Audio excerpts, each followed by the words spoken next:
បាទយើងបន្តពាក្យ used to បន្ទាប់ពីសប្តាហ៍មុនបាទអញ្ចឹងយើងអានទាំងអស់គ្នាបាទ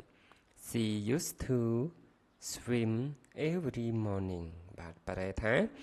នាងធ្លាប់ហែលទឹកជារៀងរាល់ព្រឹកបាទតាអញ្ចឹងយើងអានម្ដងទៀត She used to swim every morning បាទកាលណាយើងប្រើប្រយោគស្របធម្មតាយើងមើលពី use នេះយើងត្រូវ add ed បងប្អូនបាទយើង add ed បាទ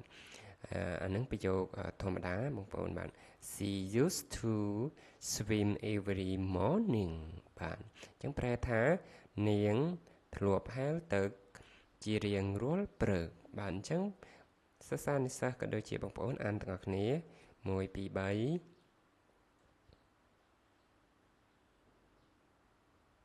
ាទម្ដងទៀត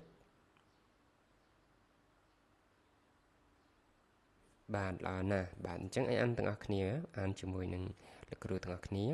She used to swim every morning បាទនាងធ្លាប់ហែលទឹកជារៀងរាល់ព្រឹកបាទអញ្ចឹងបើសិនជាយើងដាក់ខ្ញុំធ្លាប់ហែលទឹកជារៀងរាល់ព្រឹកយើងដាក់មិនបងប្អូនបាទគឺយើងដាក់ She used to swim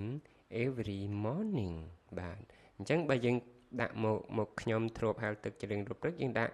I used to swim every morning បាទអញ្ចឹង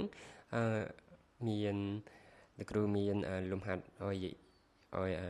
យើងធ្វើទាំងអស់គ្នាគឺអញ្ចឹងខ្ញុំឲ្យ She used to swim every morning អញ្ចឹងនៅសល់មិញខ្ញុំដាក់ I used to swim every morning អញ្ចឹងដាក់សូមធ្វើបង្កើតប្រយោគused to នេះឲ្យខ្ញុំម្នាក់មួយដាក់នៅក្នុង comment តើបងប្អូនអាចដាក់អ្វីបានទៀតបាទ